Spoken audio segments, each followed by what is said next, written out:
Okay, so we almost have everyone here. And as you may remember from our discussion on Tuesday, today we are going to do some extra stuff with machine learning. But this time, I'm going to introduce a new tool, which is a little bit more advanced compared to what we used on Tuesday. And I need to clarify why we are working with these two tools rather than just staying with one of them as the ultimate tool. So Runway ML, the one that we are going to talk today, is basically a student project, a master's student project from New York University. And they said, yeah, machine learning is cool. People are doing really, really cool stuff with it.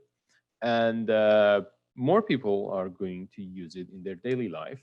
And what if we try to do something that Photoshop has done with computer vision and computational photography and make it accessible for everyone? You know that Photoshop is basically a super advanced computational photography and computer vision tool that artists are using. And the guy who made it so many years ago was basically having the same idea.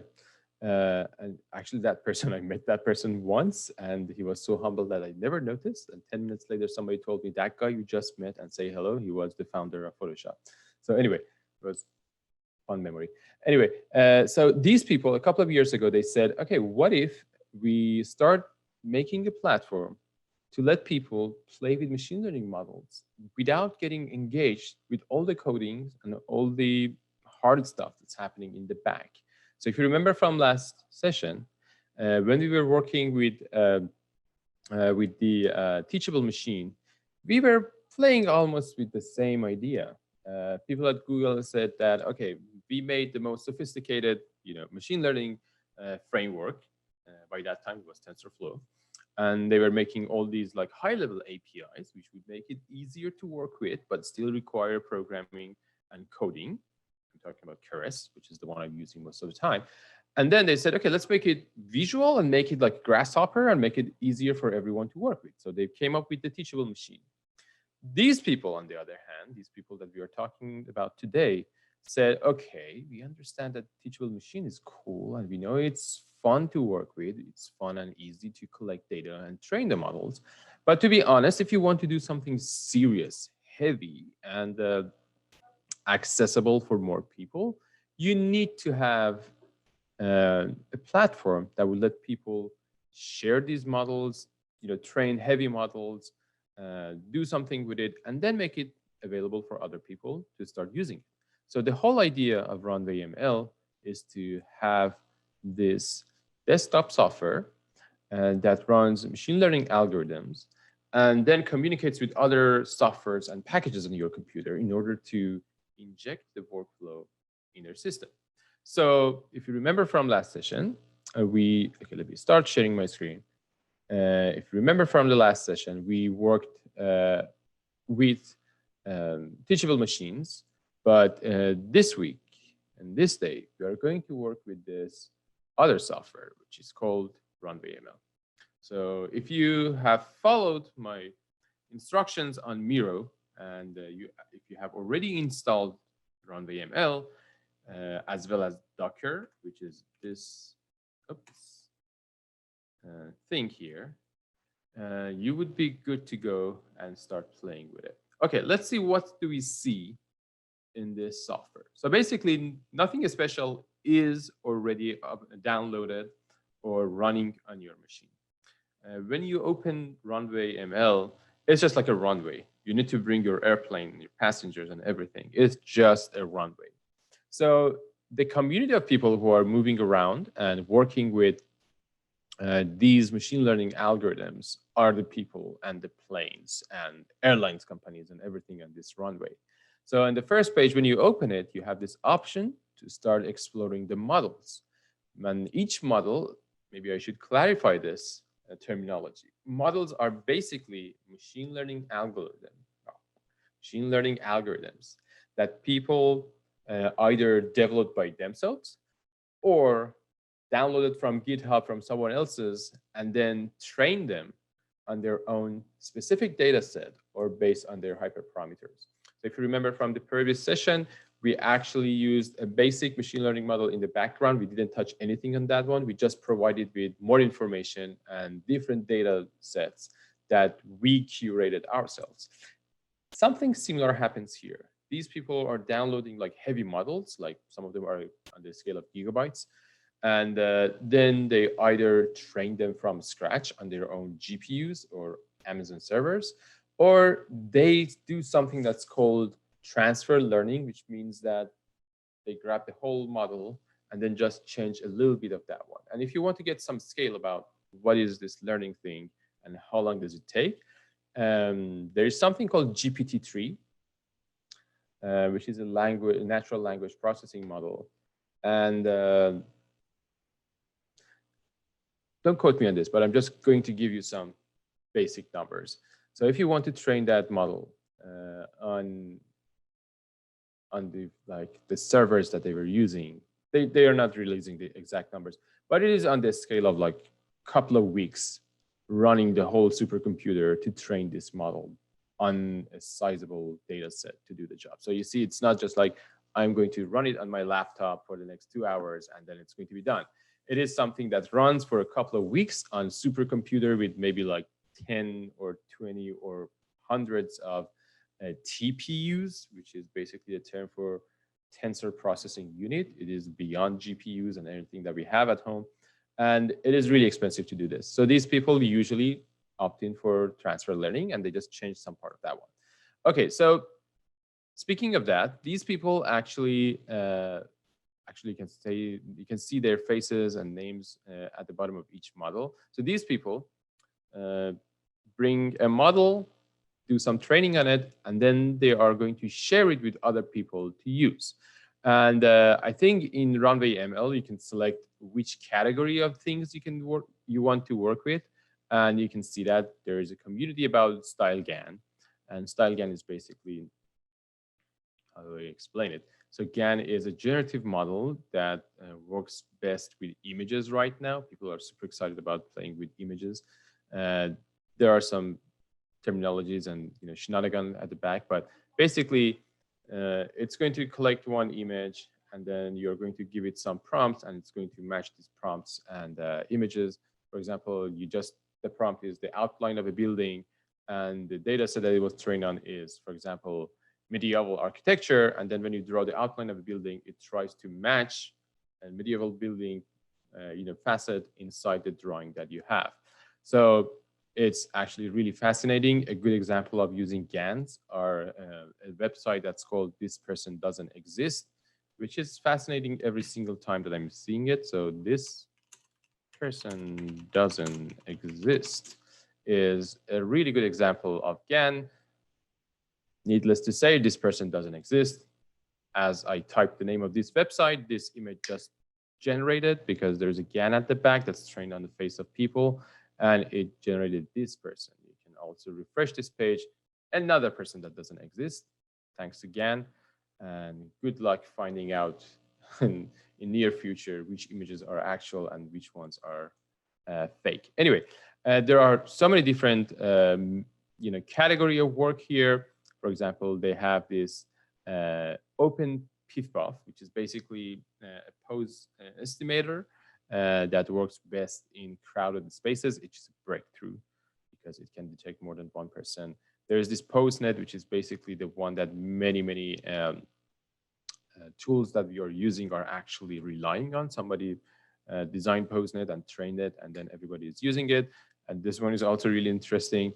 This is the one that actually combines a couple of different methods in order to transfer your facial gestures and motions into still image and make it feel like it is speaking.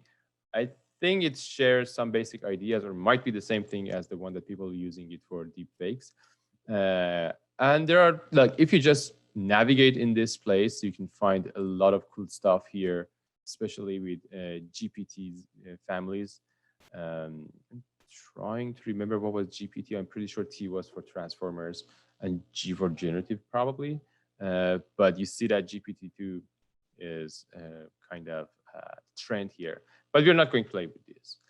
The one that we are going to play today is that PoseNet, which is basically a motion capture system that runs without using any special equipment. It just needs a video feed, which is 2D feed, which is 2D data, not 3D. So if you're familiar with motion capture, or if you're familiar with Kinect, you know that they are not just relying on a video camera. They have a depth camera, which is a laser scanner, usually, or IR scanner in the back, that shoots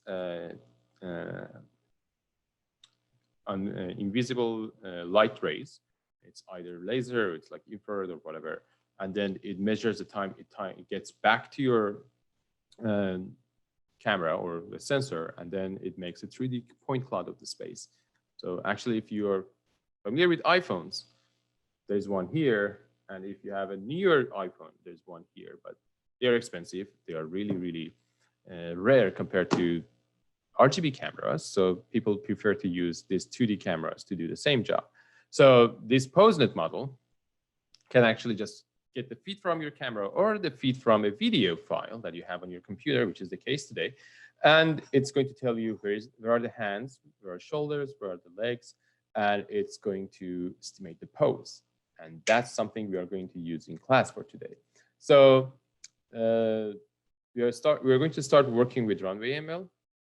Then we are going to see how it can be connected to Grasshopper, which there's a plugin for it. And then we are going to see how we can connect it to Machina, and then we will see how we can connect that one into your robot.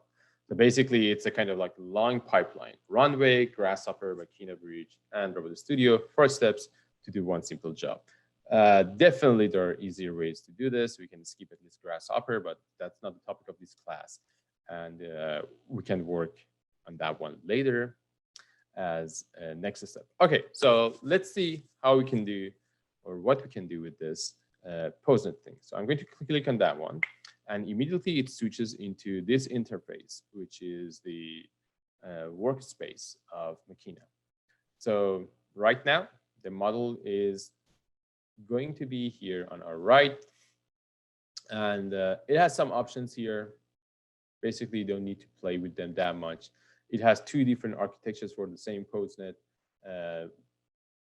You can tell from the name that mobile net is going to be the lighter one that runs faster, which is good for your cell phone or mobile devices like tablets.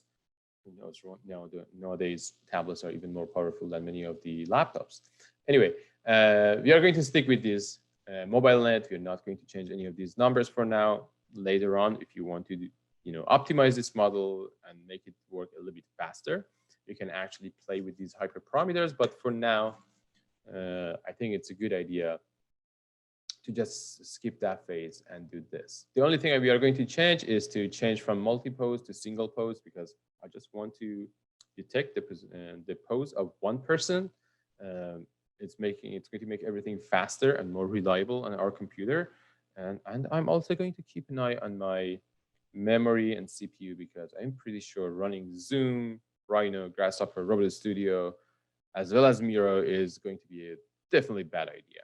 Okay, so let's start playing with it. I'm going to feed it with a file instead of the video from my camera, because if you remember from last session, we had issues with reusing the camera by two softwares. So I'm just going to open a file. And the file I'm going to use is this random tutorial for hip hop dance from some random YouTuber. I'm pretty sure he's not a random YouTuber, because when I said dance moves, it was this first one that pops up. So definitely there would be a couple of million views on this video. So this guy might be famous. I have no idea. I just found it. Okay. Now we have the video loaded here. We can actually play and inspect the video. Full disclosure, when I downloaded this video, when I captured this video, a couple of seconds of this video, it was around 4K because my screen is 4K, but I reduced the dimension into 800 because 4K is too much for this computer and this system to handle it. I can even reduce this number into for like 480. Okay, it should be 640. Yeah, and then yeah, that's a good one. Okay, it can handle it.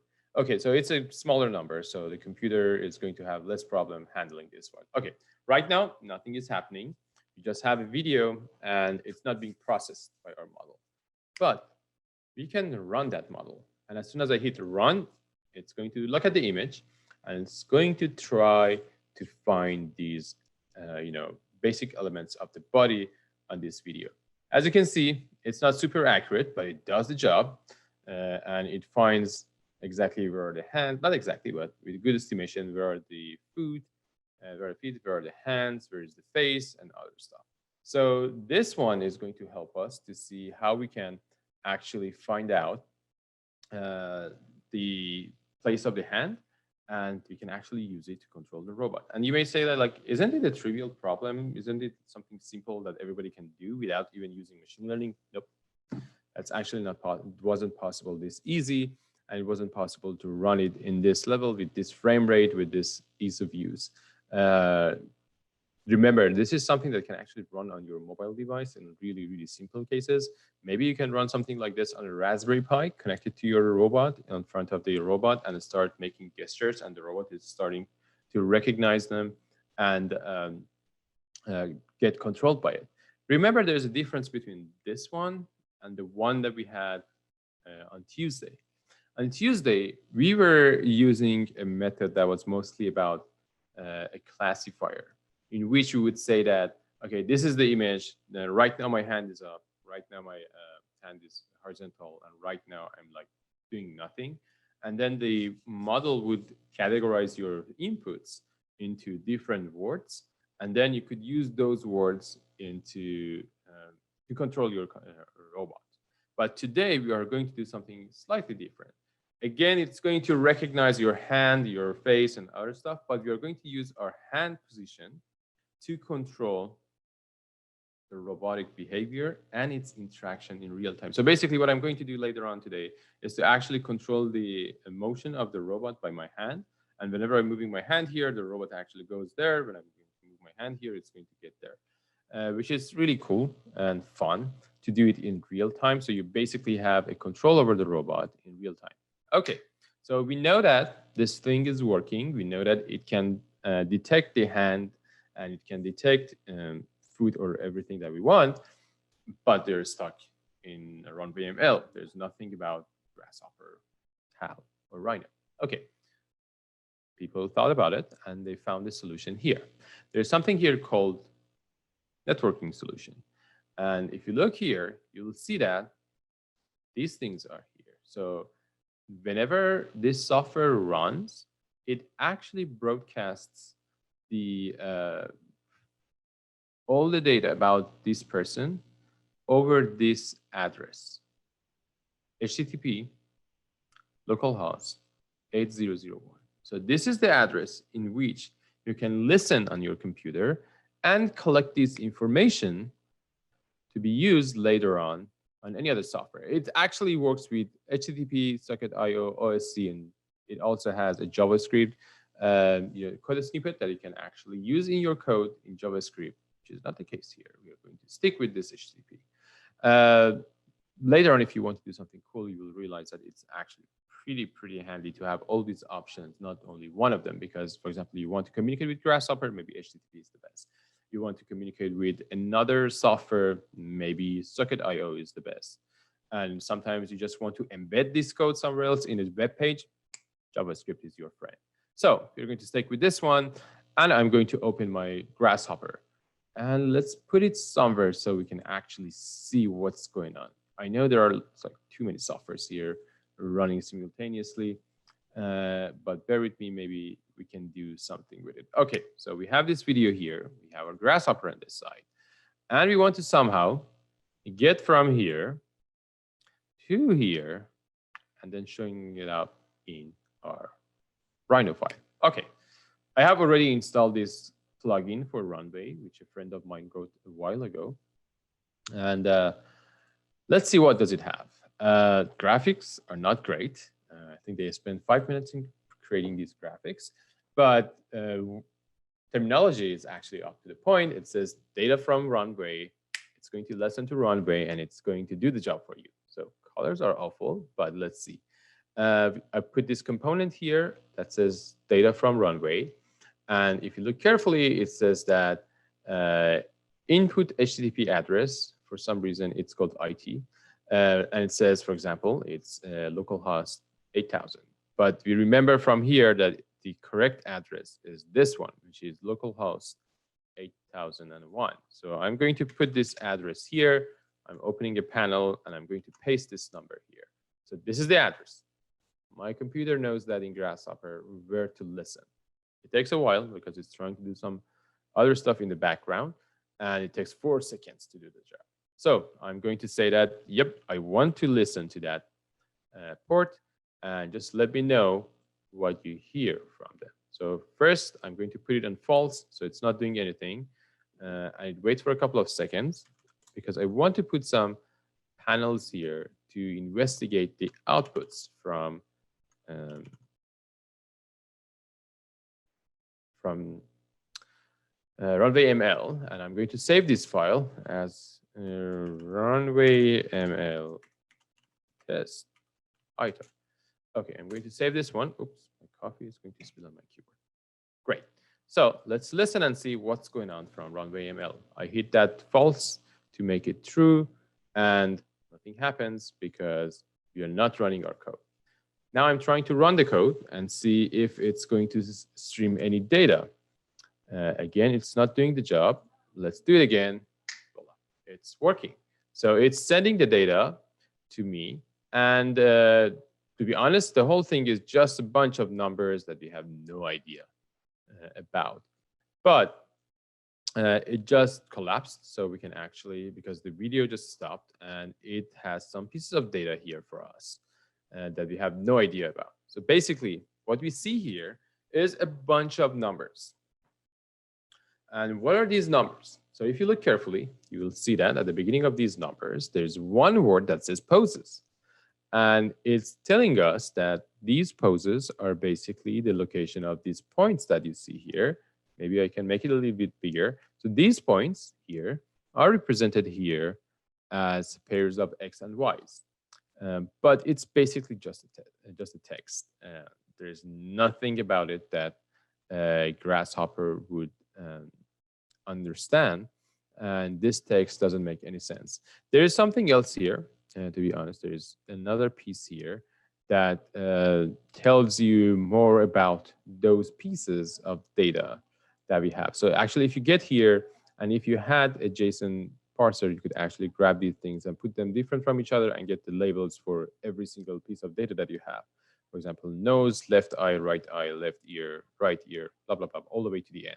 You could actually associate these labels with these numbers, which is not something you want to do today, maybe later on. If you want to investigate a little bit more, you can do it. But we are going to be focused on these numbers. And how can we handle these numbers and start working with them? Well, there is an almost easy way to do this. We basically need to process these text and grab the pieces that we want and just discard the parts that we don't want. For example, if you look carefully, the numbers that we want to work with actually start here. And when it starts, you can see that there are 3 brackets. And when it ends, there are also another 3 brackets. So if we split this text at these bracket points, we can actually extract the numbers and have something to start with. Let's do that. There is something here called split text. Oh, my bad. And basically, split text grabs a piece of text, and then as soon as you tell it, like, split it from whenever you see this character, it's going to split that text exactly from that character. So I'm going to say that whenever you see 3 brackets, just break down the text for me. Let's see what it does, what it did. Oh, interesting. It actually broke down this whole text for me. And it seems fun because right now you see that from number 3 to number, let's say, 19, we have all the numbers that we want. You're lucky. You can actually get rid of the rest of it and just keep these numbers, and then you will clean it up. Don't worry. So let me do that. Let me just get rid of those parts that we don't want. So I know that from 3 to 19, I want them. So I'm going to say that I want a sublist.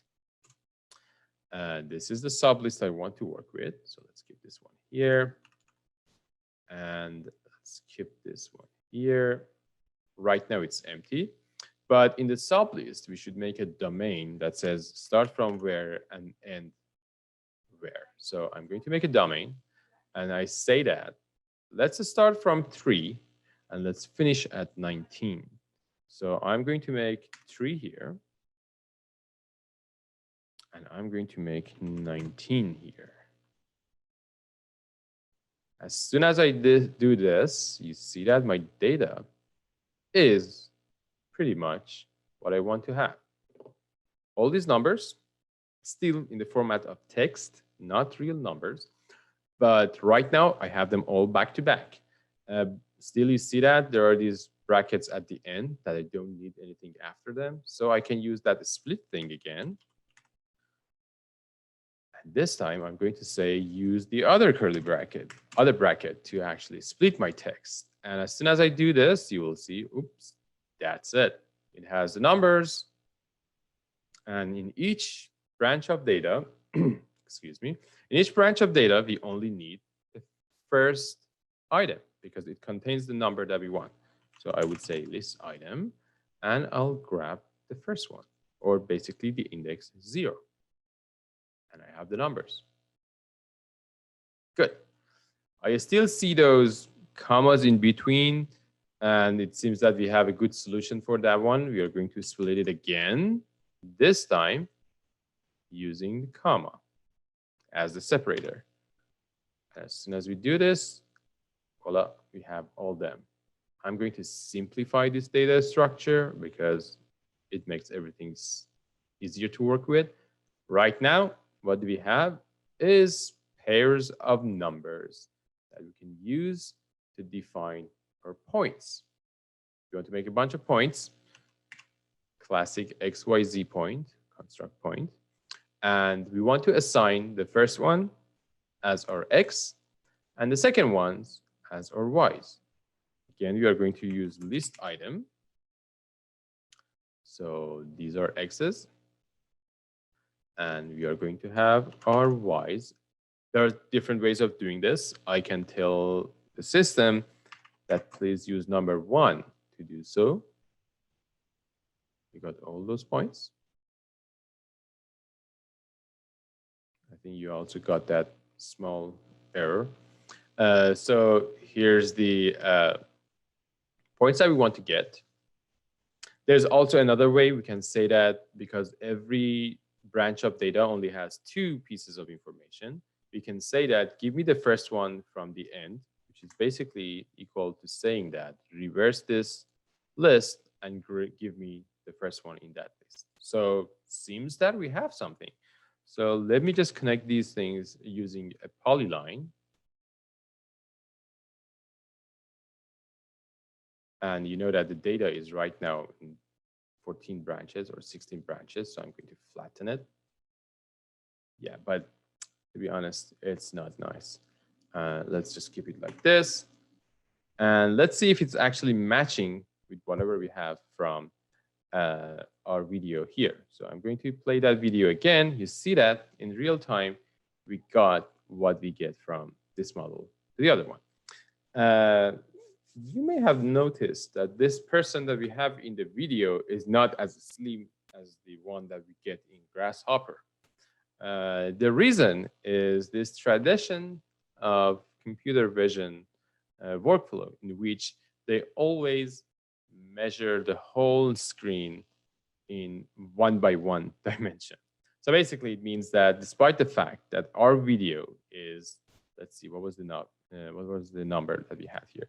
Despite the fact that our aspect ratio was 2:1, so it was 640 pixels in width and 320 pixels in height, this computer vision algorithm addresses these points under this assumption that it's 1x1 scale.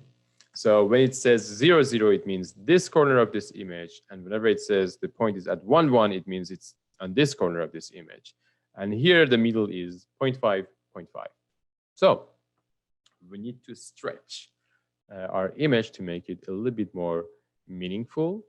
So all the y values should be doubled. So I'm going to make a multiplication, and hopefully this is the correct solution because I've never tried this specific one. Okay, and let's see if this person gets a little bit. Did I make a mistake about this part? Arun, Go on the ahead. right, there's a image options which set width and height. And right now it's 2:1. Where's If that? you're just on the right, the menu, it's just right there. Yeah. Oh, here? Yeah, it has the value. And if you change it to what it actually is, would it make a difference? So you mean here in the width and height? Yeah. Okay, so let me see. But this is the actual ratio. So it doesn't make that much of a difference, to be honest, as far as I understood. Oh, if you unlock it, I think right now the ratio are locked. And if you unlock it, would that right make now it it's easier? unlocked. Right now it's unlocked, but even though when it's unlocked, it still keeps the ratio of the image, which I think is correct. Like it should be like this. Oh, okay, give me a second. I think it should be this one. Yeah, right now it's more accurate. But I think in computer vision, like if you have worked with processing and other stuff, they always do this, aspect ratio thing. They remap the image and the outputs. But maybe I need to investigate a little bit more further with this and see if there is any option to adjust the ratio correctly. Because I know that when you're changing these numbers, it's not going to correctly affect your work. So let me just unlock this one. Yeah, so maybe that's going to work, but it's going to make everything visually really hard to understand. Yeah. Okay. Yeah. So let's keep the ratio the same. So I'm going to, okay, 5. What was the ratio again? Okay, I think it was it's 640 and 320. Yes, 640. Oh, my bad. 640, 320. Okay, good. Sorry, my microphone is actually blocking my view to the keypad. Okay, so yeah, you have this person. Right now, hands are actually these two.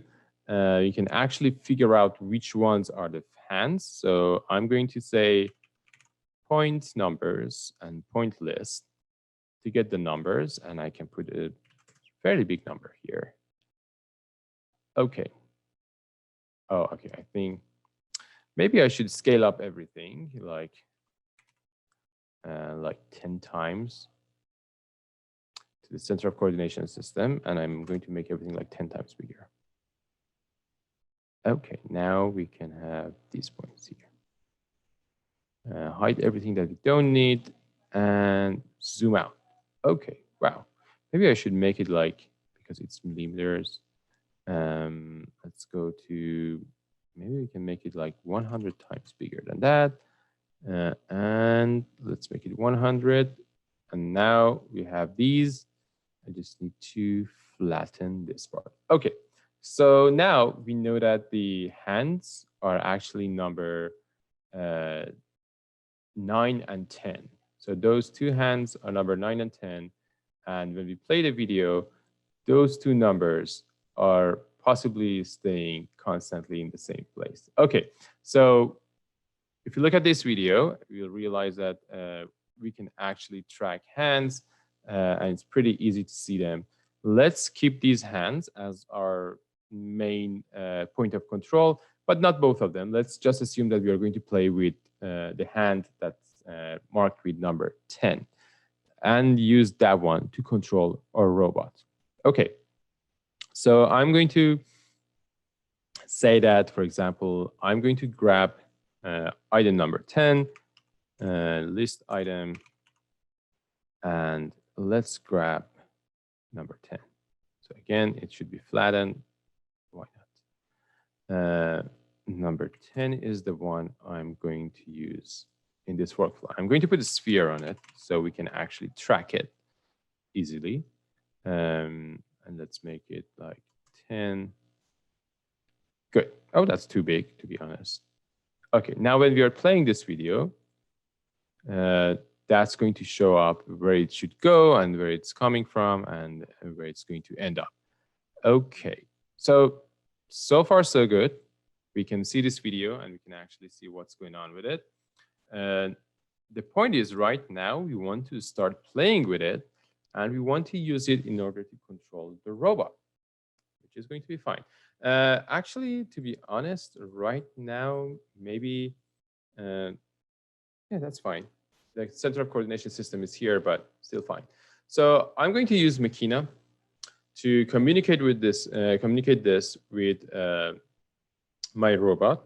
But maybe it would be a good idea at the beginning to just have some HAL playing here to just show us what would be the robot's position if you are supposed to work with it. So I'm going to just put a robot here, robot preset.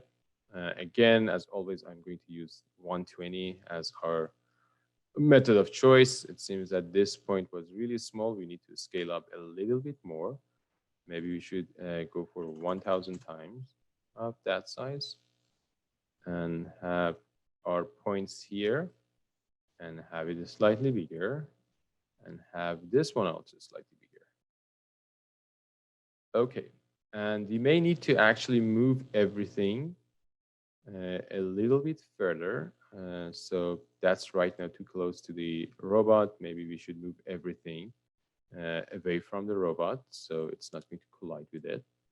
And we can delete this part. I'm going to move it up.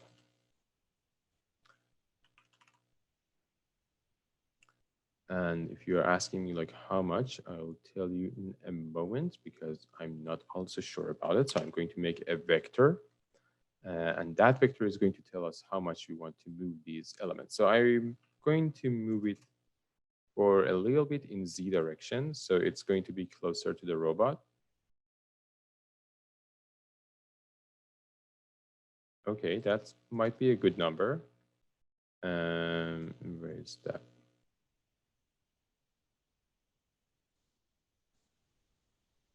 Okay, it's right now too small and I cannot see it. So let's make this one also slightly bigger. Oh, I should change this number first and then I can. Good, now I can see it. Okay, so I think it's good to have it as a big object there. And now we need to move it a little bit further towards the robot itself. So it should move in Y direction, but I think in negative Y direction. So let's say that for minus 1,000. And let's go and push it in front of the robot. So right now, when this person plays, his hand is more accessible for the robot. Okay, that's good. Now I just want to make one target, which is going to be XY plane at that specific point. And I'm going to make a toolpath. Yep, that's the only target that we want to have. And I'm going to have an IK solver just to show this object on that moment. So here's kinematic and this robot. And the toolpath is basically this one.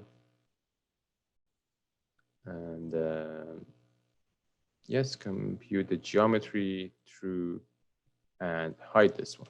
So basically right now when I'm doing this, when I'm playing this video, the whole point is that the robot is going to follow this person's hand.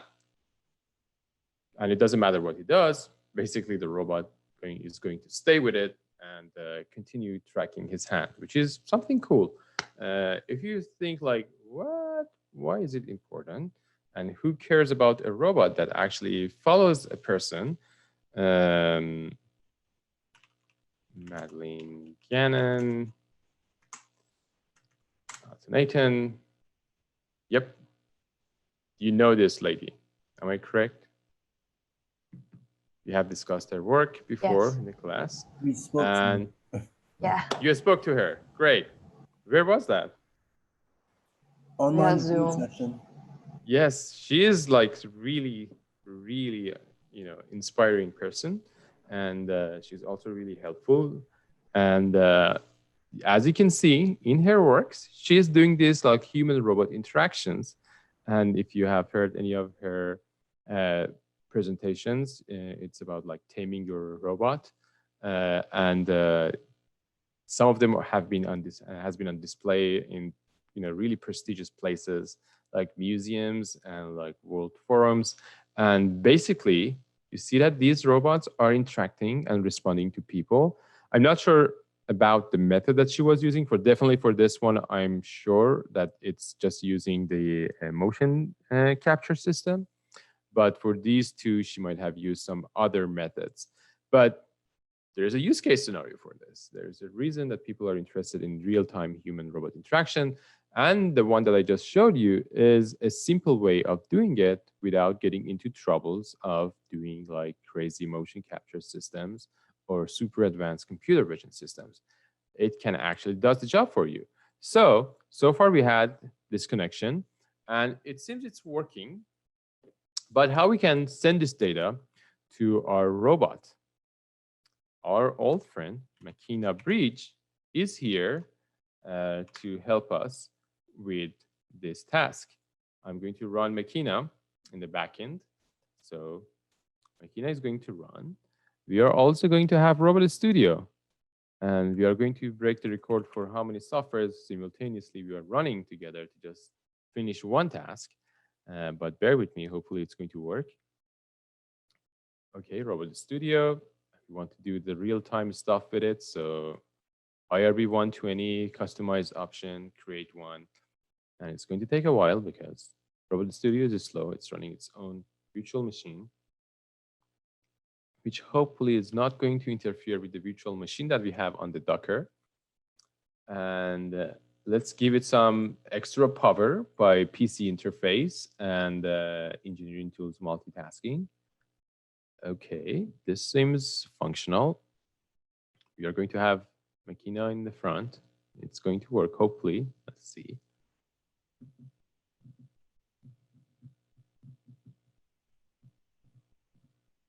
It's the slowest software on this planet. And people are using it to control the fastest robots on this planet. It's really interesting. Okay, finally, we have this message. Let's see. Yes, yes, yes, the robot is going to work. Okay, this robot here. Makina is here. And now it's time to connect that robot to Makina, make sure that it's functional. So connect. Makina is going to do some jobs connecting to that robot. Program is started.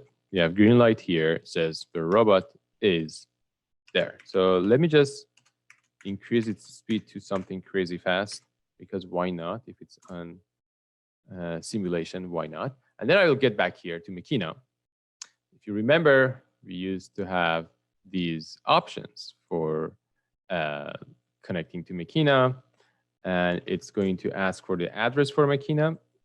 Makina address is here. It's using a different protocol. If you remember in Runway ML, we were using HTTP connection. Here it's WebSocket. So hopefully these two are not going to interfere with each other. They're going to act, civilized. So, okay, it's here. And let's make a component here. And let's call this one GHML. Why not? And let's listen to that port. Let's see what's happening here. Okay, it's listening. GHML is connected. So now we can send commands from Grasshopper to that one. Okay, so it's going to ask for actions, which is the language, and whatever Makina uses. So I'm going to make a move to a specific point. Absolute point. Is it an absolute point? Yes, it's an absolute point. This command. And I'm going to move this thing down because we are not going to use Rhino that much. I'm going to just push it somewhere back here. Just remind me that it's there. Okay, we have this whole Makina thing here. Let's see if I can put this one over there. Keep this one here. Robot Studio is still there. The only problem is this. Okay, so we have as much softwares as we could in the same place working simultaneously. Okay, I'm just going to make a bottom here just to send one command to this robot and see if it's going to get into the position that we are interested in. I'm just going to make this smaller so we'll have a real-time feedback here. And moment of truth, we send a command. Oh, the robot gets there. Cool. And we can continue playing this video and we can send a command so this robot can actually get into the place that this guy is holding his hand and it's doing the job. So why not going for like a crazy thing like this and send the data in real time? So as soon as the guy moves its hand, the command is being sent into Grasshopper. Grasshopper send it to Makina. Makina sends it to the robot, and everything is exactly what we were expecting. So right now, oh, something happened here. Maybe we should turn off this one. Give it a couple of seconds until this guy can actually finish all the actions. Oh my God, it's trying to catch up with all the motions. Now it's catching up with the commands. So let's go ahead and run this again. You see that it's exactly following the position of the hand of this guy. And we have this like real-time interaction in like not that much of time. So in less than an hour, we got from a dead robot into real-time interaction using this video. So basically, right now, it's just following this video. To be honest, you can actually work a little bit further. And if it wasn't because of Zoom, we could actually integrate it with my own webcam. And I could stand in front of this robot and start making gestures. And this robot could actually follow my lead. Let me show you something that you might have seen in the past couple of weeks. Jeff Bezos, robot hand control. Yep, that's it. So basically what they spend in all their monies and all their tools, we replicated in a couple of minutes. I can safely assume that you guys know this guy. You probably spent a couple of $100 in the past couple of days in Black Friday on his website. Yeah, I did. And yeah, his robotic teams was making this cool stuff for him to. Okay, I haven't seen this piece before. I would never do that. Anyway, so imagine that like instead of having all those crazy gloves and all the hardware that they are using to track those fingers, what if you could just do it with a simple camera? And if you think, oh boy, it's not possible, maybe you should Facebook research and track, I guess. People are actually doing it. People are tracking their hands using VR headsets. So imagine that if you could track this one with that robot and then connect them all together, that would be awesome. And if you are thinking like, who are these people who are making these like cool stuff? Oh, no. And if you are interested to know like, who are those cool people who are doing these crazy type of research at Facebook? To be honest, that lab I think is in Pittsburgh and they have at least one person from Code Lab over there. George actually graduated a couple of years ago from our master's program, and he jumped in Facebook research and joined this reality lab, I think. Don't quote me on this, but as far as I remember, he was in this team working with these amazing people. Okay, so this is the way we can handle this part. It is pretty interesting. I always enjoy working with this pipeline. And I should definitely take a screenshot of my screen because it is insanely crowded. I like it. And we are almost done with the topic that we wanted to cover for today regarding the teaching. So if you have any question, it's time to ask because then we need to jump into the other part, which is about your final project and final work for this class. Not like the grand project, but the last one that we are going to do. Any question? No question? Well, I suppose Um, does this particular workflow only work within like two dimensions rather than just three? You can actually do the three-dimensional work. You just need to find a good library that predicts 3D postures and gestures. If you find something that does the job in 3D and does a good job in that way, you can easily use it. Because if somebody implement that one, and if you can actually load it in Runway ML, then it doesn't matter if it's 3D or 2D. The only difference that's going to happen is somewhere here in our split things. Like when we were splitting the text, we would do it another time to get the Z value out, and then we could do it. But I don't see any project in Runway ML who does 3D pose gesture, but we can always search. 3D pose estimation, people are doing it, but since most of them are just, okay, I was wrong. People are actually doing it in 3D just by looking at 2D images. Yeah, and people are doing it. Yep. You just needed to capture that data, run that model on Runway ML, and you could get whatever you wanted. And yes, it's possible to do it in 3D. Let me just bring up Runway ML GitHub. Yep.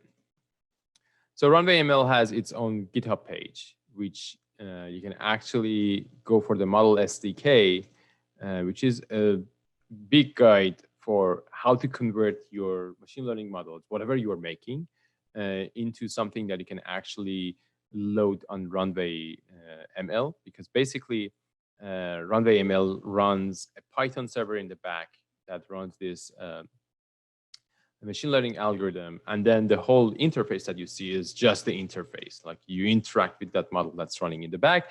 And the way to introduce your model to Runway ML software is to use this SDK and just set up your model in a way that it works with Runway ML. If you are like going to get like crazy with machine learning and robotic, there is something called Unity ML agents. Yep, it's here.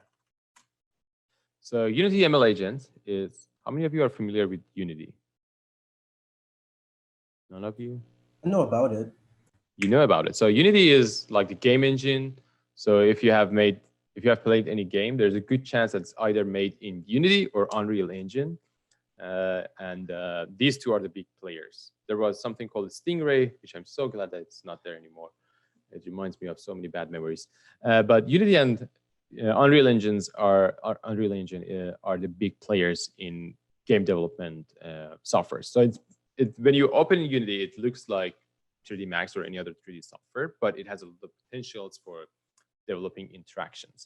And then they found something really interesting that says, what if we use this Unity platform to train machine learning models and train robots and other stuff? And people actually started to do pretty damn good projects with this Unity ML agents. If you just search Unity ML agents and go for videos about it, you will see that people are using it for playing simple games like this one.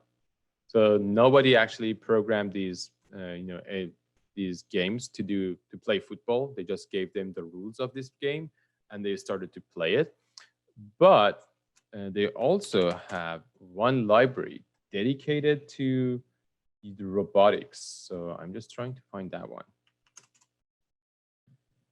Unfortunately, I cannot find it, but they have like whole lineup of their product to just work with robots, and the way that they can actually simulate robotic tools, which right now I cannot find it, unfortunately. But they are using a really high quality simulation system. And using that simulation system, they are training robotic arms to do crazy stuff. Let me remember one project that I have in mind. Autodesk robots and reinforcement learning.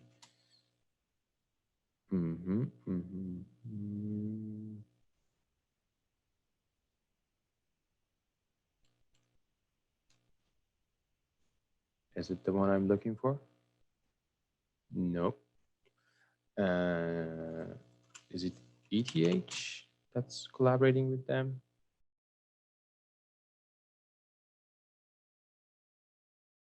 Unfortunately, I cannot find it because that was one project in which they were trying to assemble timber structures, and they didn't want to program the robot to do it directly, but they actually robotic arms. They actually used reinforcement learning to do the job for them. Robotic arm Panda, I think, was the name of the robot they were using. And I cannot recall. Okay, there's one project here that was using computer vision and machine learning to do the job. But the one I'm looking for is slightly different, and I cannot find it here. Maybe later on we can find it. Let me just remember her name. My bad. I cannot recall the name, and I'm really bad at names. But give me 1 second, because I was talking about this project yesterday to someone, so probably I can find that person. Yep. Now I found the name. Okay. Yep, that's the person.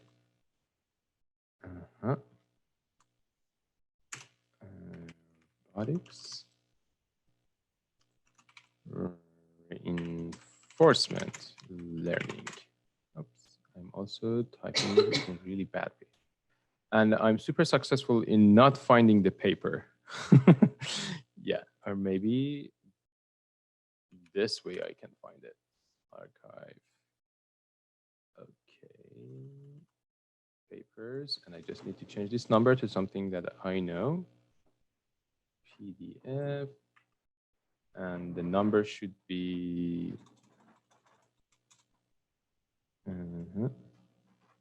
oops, 10.08052. Yep, found it. Yes, so basically these two robots, they've never been programmed to make this like joint connection here, but they use actually reinforcement learning in order to train the robots to do that crazy task. Don't get fooled by all these like graphs and everything. They just basically let two robots start from scratch and connect to each other using connect two joints together without knowing anything about the nature of those joints. So they are just using reinforcement learning, which is a technique in machine learning that you do the simulation and you get a reward to the robot or the agent that you have if it does a good job and accomplish a task. If it doesn't do the job in certain steps, you actually fine it and reduce its score. And after a while, it's going to learn how to do that job. And look at these numbers. This robot did the job for like 5 million times in order to learn how to do this. And these are Franco robots, which are like basically a collaborative robotic arm, which are really nice and cute. And you will see them a lot in the near future because they are really good for research and human-robot interaction. But just look at these videos. Nobody programmed these robots to do this. They just told them, if these two things connect together correctly, you will get a reward. And these robots just try to figure out what should they do in order to get that reward. And they just did it for a couple of million times until they get into the point that they could actually reach to each other correctly in the correct way. So you can do different things with machine learning and robotics, but it's an advanced topic. Probably in the next semester, there is a machine learning and architecture design course that I'm teaching with possibly Pedro, Manuel, and Jimo. In that one, we may cover a topic like this one. Not maybe, we actually cover something like this. But this is an advanced topic. Anyway, so you saw that we have different options of using machine learning to interact with the robots, from directly telling them what to do, to directly guiding them in real time, to just implicitly program them to do a job and they learn how to do it. Okay, so that's it for the discussions and teaching. Right now, I want to discuss the project or the homework that you have. So I'm going to stop sharing my screen for a couple of seconds. I will bring up the Canvas page, which you should have already seen because it was released last night. Let's see. And I should go to student view. Okay, assignment. And where's that?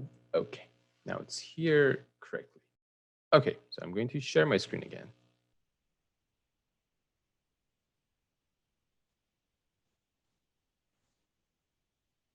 Okay, so this is your next assignment.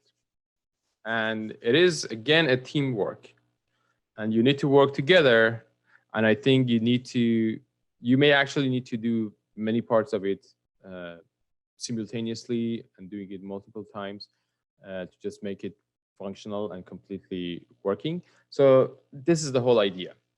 Sometimes when you do something with robots, you are going to take advantage of both their ability to be accurate and agile and bulletproof. And at the very same time, you want to use your hands and a human experience to do the jobs that are required to use hand dexterity and some skill and plannings that are not usually the best thing that you can get from an industrial robotic arm.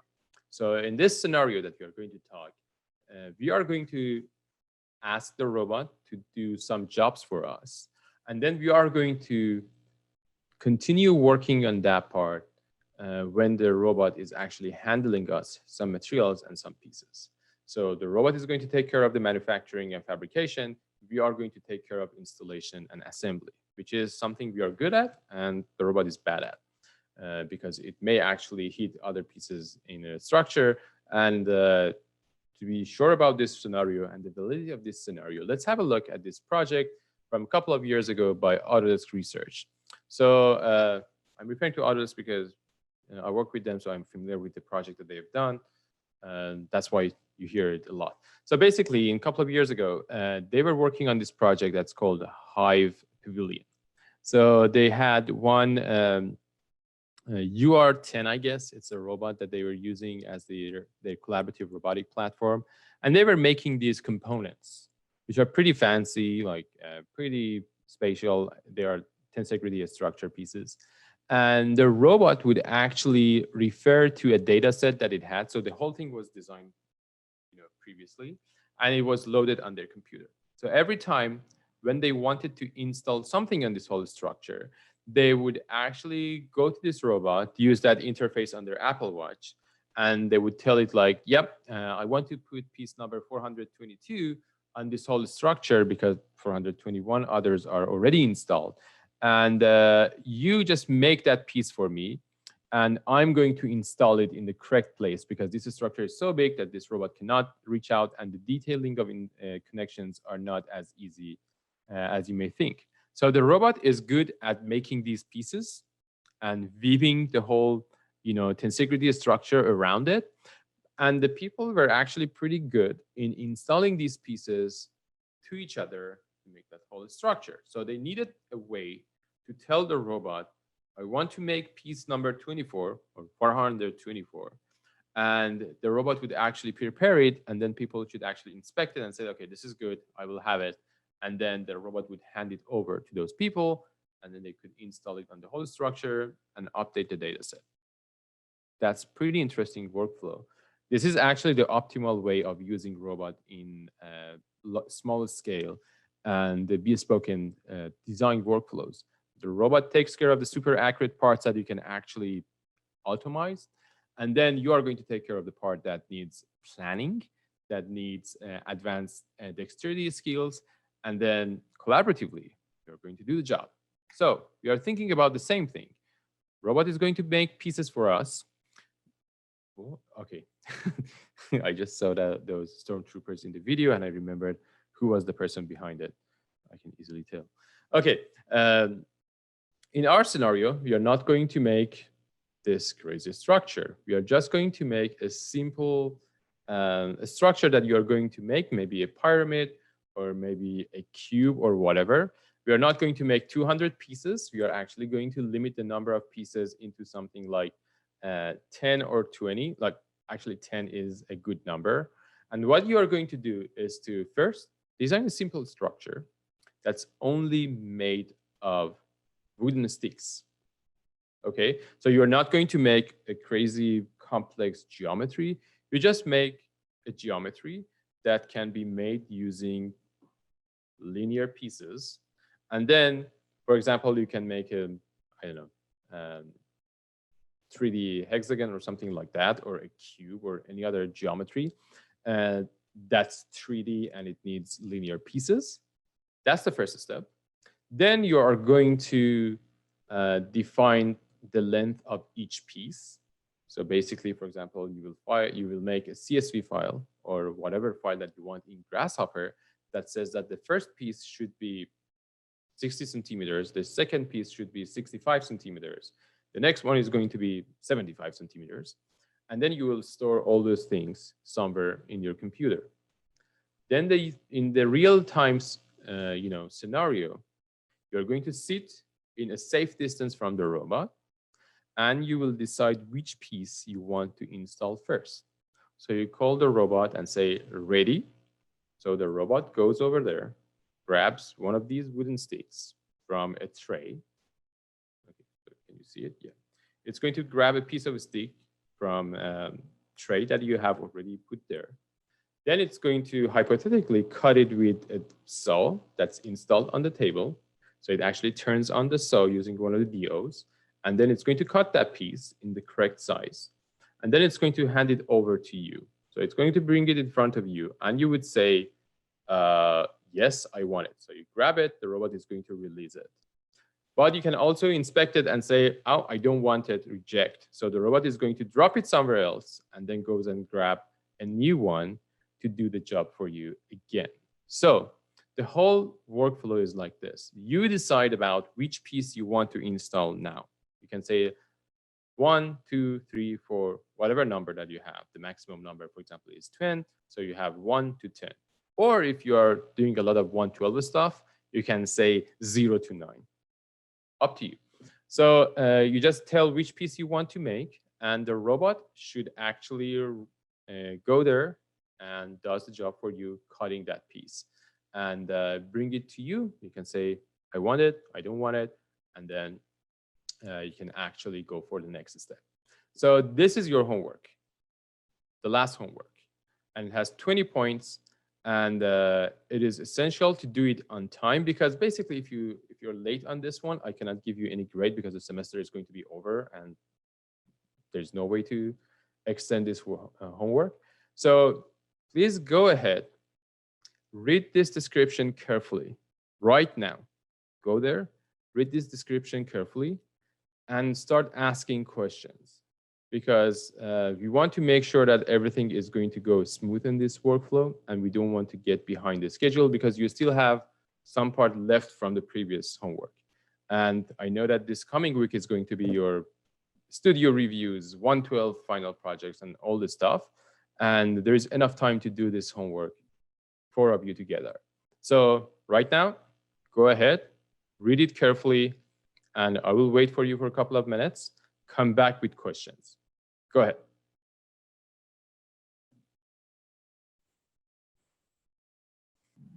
How many people will be in a team?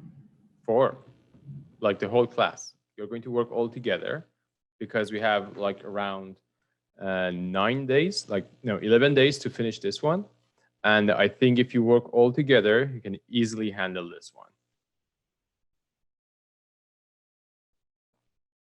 It's actually written in, where was that? Here, at the end.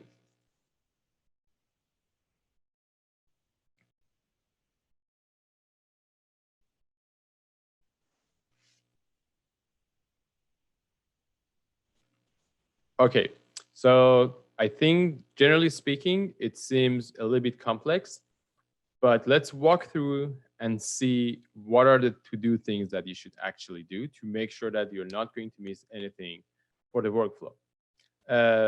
Okay, so let's see what do we have here. For the preparation, so you have like 3 phases of this project.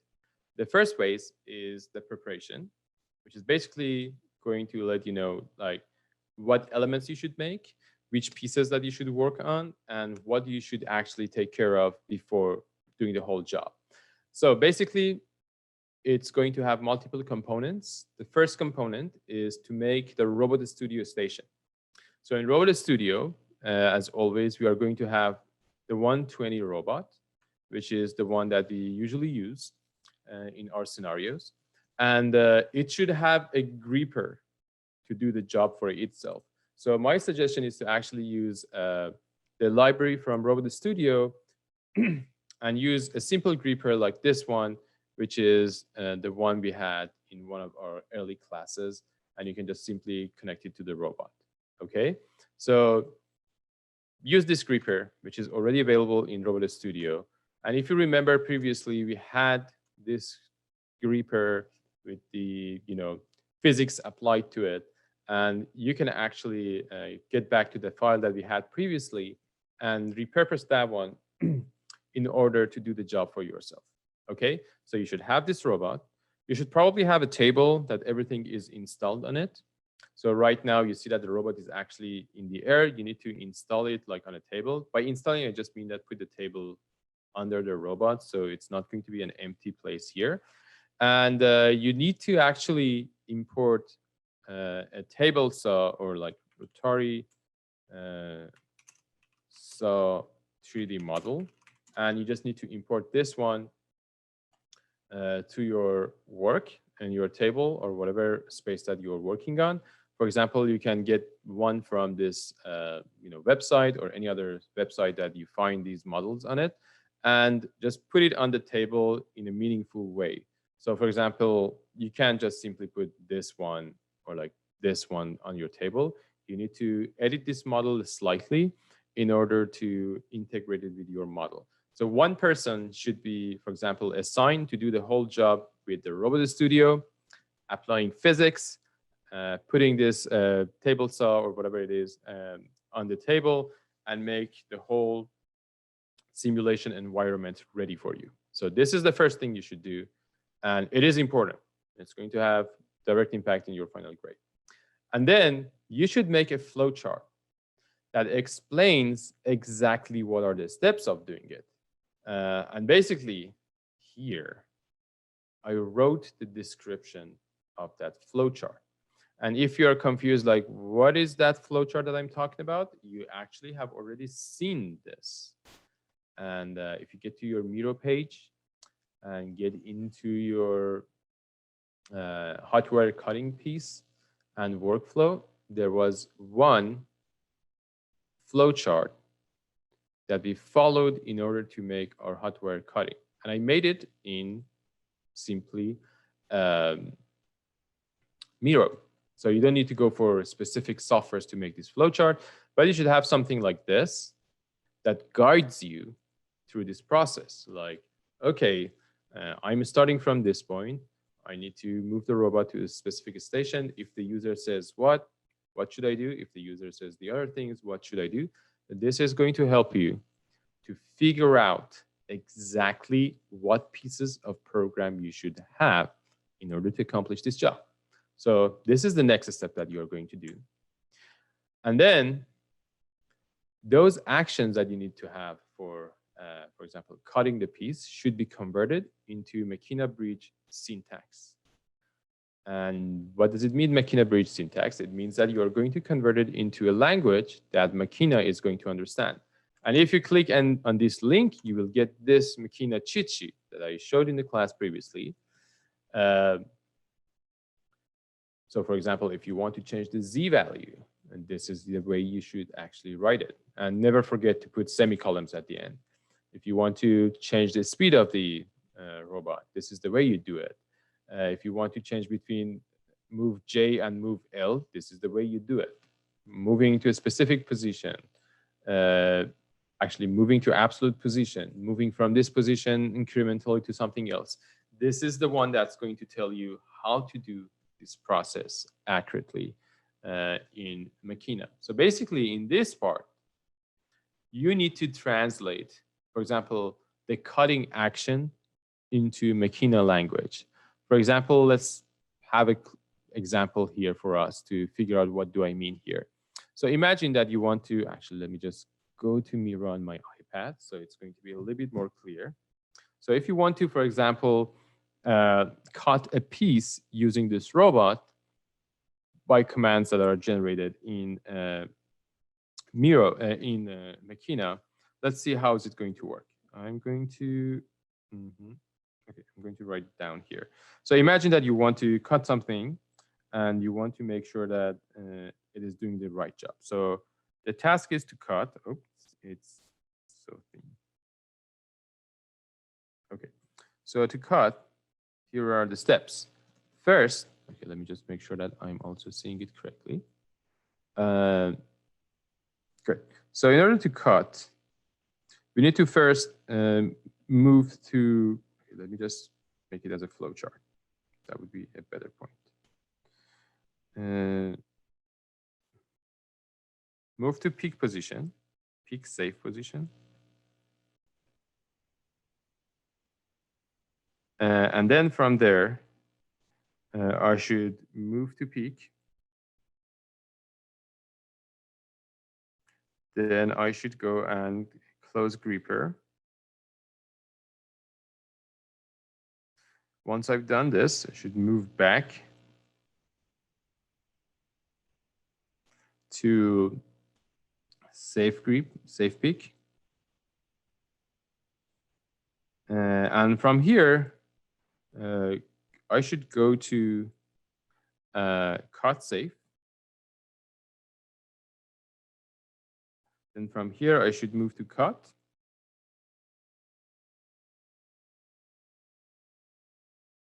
Slowly. Go back to cut safe.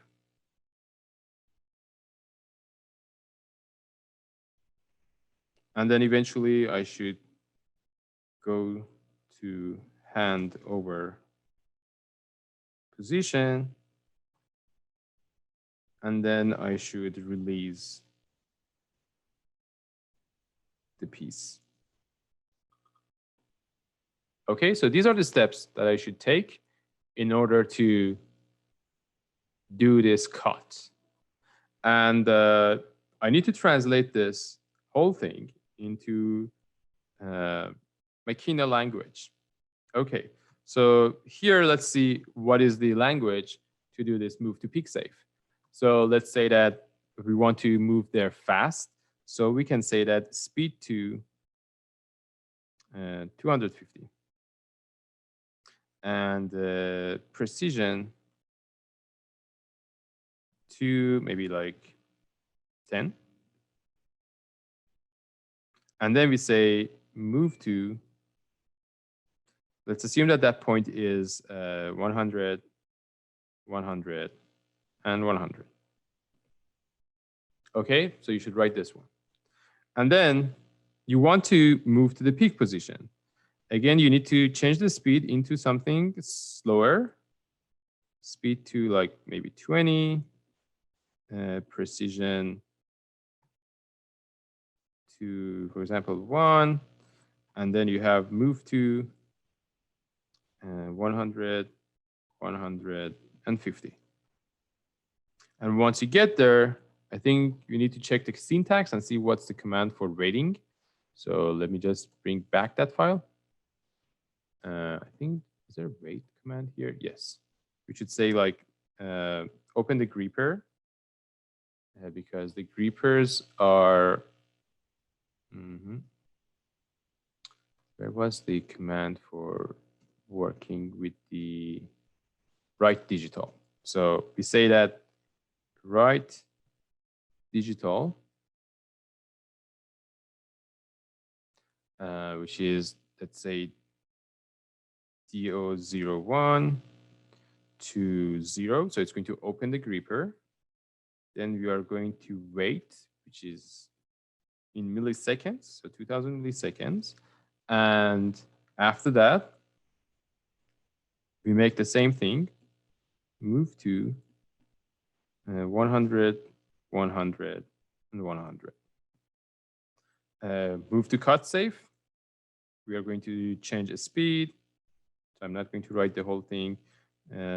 Precision, we can keep it as it was. And then we say move to that specific point, which is, for example, 200, 200, 0, maybe 50.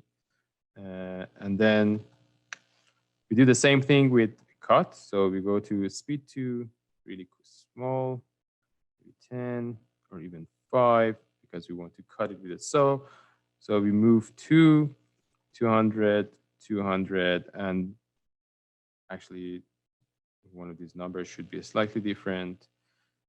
153, and then this should be 10. So if it's our wooden stick and we are holding it from here, it's going to cut this piece of it, for example. Oh, you're not seeing it in the mirror. Okay, so it's going to cut this piece from here. And then once you're done with this cut, you can get back to safety using move to, and then it goes to the user, and then eventually it's going to have write digital, DO01, and this time you set it to 1, it's going to release the tool.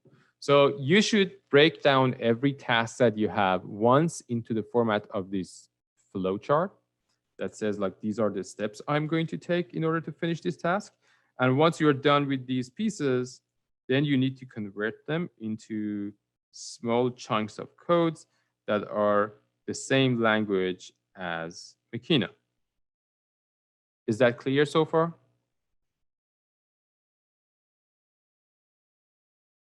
Yes. Good, glad to hear that. Great, so we have these steps, and now you need to somehow associate these steps with the data that you, with the P5.js language that you are using. Because basically, this is something that should be triggered by your voice command or gesture or whatever you use. So in teachable machines, you should assign one keyword or a sign for each of these activities. For example, when you say 1,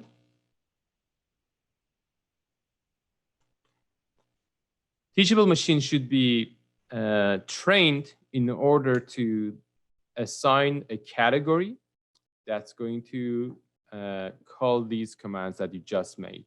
So if you go to, for P5.js, the one that we saw the other day, the example that we saw also on your Miro page, which is here, you see that, imagine that this piece of text is set into, oh, not that one.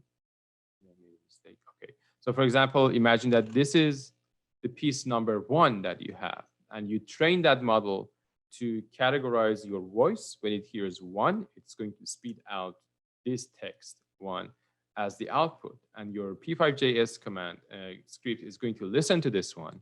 And as soon as it hears 1, it is going to send all these commands that you made in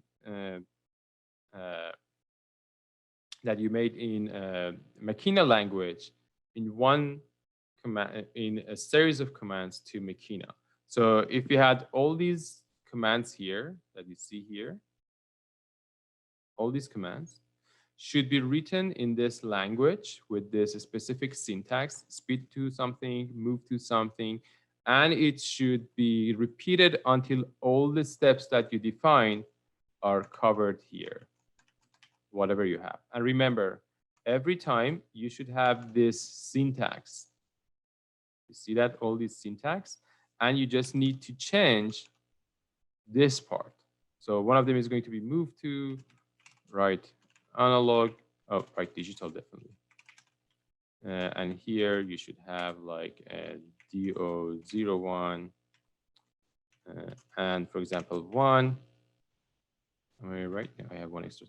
And then for each command, you should have all these steps.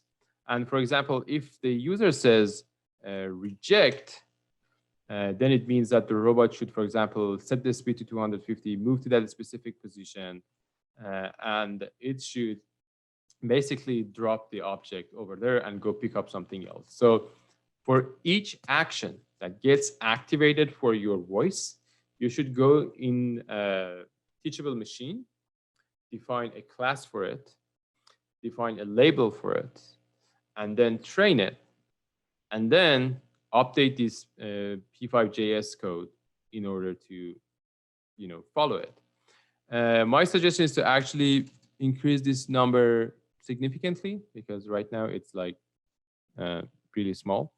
And if you are not comfortable with voice, you can actually stick with visual signs. I prefer you to actually use voice because it's more intuitive when you're working with a machine. It's the best way to actually, and the most hands-free way to communicate with it is to use verbal clues. So for example, you say, I reject it, then the robot is going, instead of clicking something or showing a signal. Or maybe you can have like hand gestures, like rejected or okay, or like, I don't know, get ready or something like that. And you can also do the same thing with the numbers. So for example, this is number 1, this is 2, no, this is 1, this is 2, this is 3, yeah, and this is 4, this is 5. Use hand gestures that are easily recognizable by the machine. For example, don't use this as 2 and this as 3. Follow the German signs like this one. For those of you who watched the movie by Quentin Tarantino, you know what I'm talking about.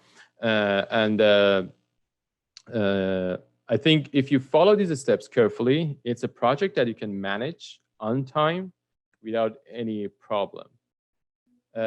Once you have these parts ready and everything was defined here, you need to train the model, hit train, let it work, update your P5JS code. Then you need to run the whole thing to work together simultaneously. So definitely you're not going to simulate the pieces being cut by that saw in Robot Studio, but you should have modeled these parts that being picked from a tray and then being handled to you. I have some pieces of advice for you in order to make everything a little bit easier.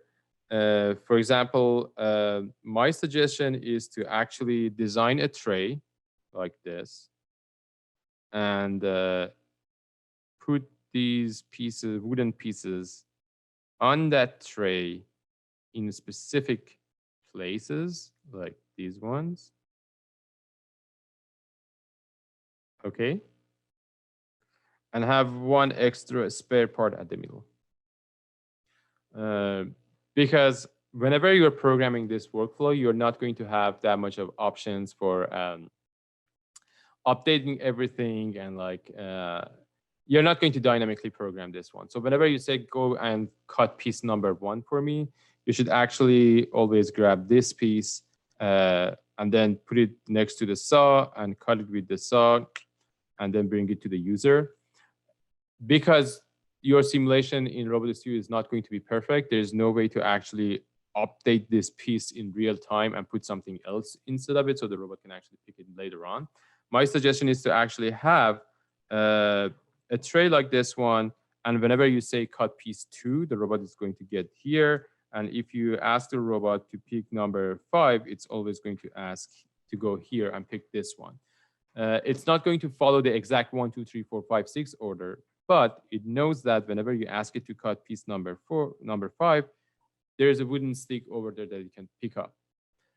It's way better and easier to do this in Robot Studio compared with the situation in which you are going to pick the objects from the same place every single time. Because designing a feeder in Robot Studio is not easy. In an ultimately perfect world, you should have a system like this.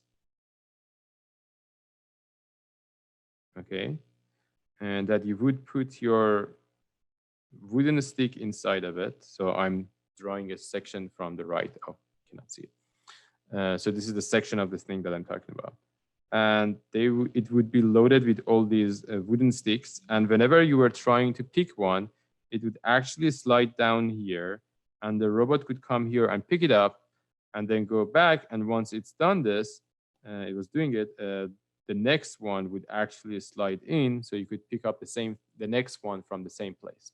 So let's assume that you have a tray with like 10 or 15 pieces, whatever number that you have, and the robot is going to pick each item from a specific point on that table, and you know exactly the X, Y, and Z of each item here. So if you say like pick number 7, it would immediately come here and pick this one. And if you say rejected, then there would be some challenges because the robot is going to come back here and try to pick it up from this place while there's nothing over there. We need to think about this one somewhere down the road. But anyway, this is the big image in which you should actually design the whole workflow. I'm not going to delete these things. I'm going to keep them here. They are ugly, but they're going to be helpful for your case. So you're going to make a screen recording of this one.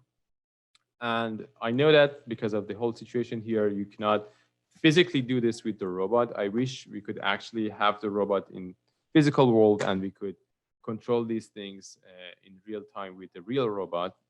I would definitely go for something less complex than cutting with a saw. But in Robot Studio, the robot is going to drop the piece for you so you can actually later on work with it. But anyway, you need to record that workflow and interaction and submit that one with all the files that you have. The Teachable Machine project downloaded from Teachable Machine website. And if you are like confused, like how can I download the model? There is an image here from Teachable Machine screenshot from last session that says you can download the model that you have. So you just need to click on download and hit the switch next to it so you can actually get the model and submit it. And you need to also submit your Robot Studio station as well as the PS5J file that you have, like this one that you will develop. So basically you have all the elements. You have the template for the P5JS, and you remember you need to change this link here and substitute it with the one that you get from Teachable Machine, which is basically here. Oops, my bad. You should substitute that one with this link from here. One thing that you should remember is the fact that sometimes when you're training something with this Teachable Machine, it's not immediately update the model for you. Sometimes you need to close everything and open it again. So you see that I have trained this model like for 5 different classes, and then I add another class and it completely forgets the new class and doesn't do anything. It's because the model is not updated. You need to close everything and continue working on it. And remember, this Teachable Machine platform gives you the option to download the examples that you make, like all the images that you have taken, so you can upload it again in another session and send it for your friend to do the job. My suggestion is to distribute the task between different people. For example, one person takes care of the Robot Studio part. One person takes care of data collection. Because if you train the model with one person hand gestures, because it also takes the picture of the face, the outfit, and the background, the same person should operate the whole thing at the end. Okay, for example, if I do the job with this outfit, with this like background, with this camera, and then I pass it to someone else to run it again, to do the execution, probably the model is going to fail to recognize hand gestures because there are lots of other things in the scene that the model cannot figure out what's going on. One workaround for this one is to actually all of you provide samples for the training. That makes the training time a little bit longer and the logistics a little bit more challenging, but the solution is going to work for everyone. So make a critical decision about this one and adopt a specific solution that you think is going to be the most successful in your scenario. Materials are available here, and I'm going to post this video from Zoom directly to your Canvas page in the next couple of hours, so you won't have any lack of references. The other video from the previous session is also already on Canvas, so you can actually watch that video and just catch any problem that you have. shoot me a message on Slack if you had any problem as soon as possible. Do not postpone this assignment into last minute. The logistics for this one is as crazy as the one for the previous one.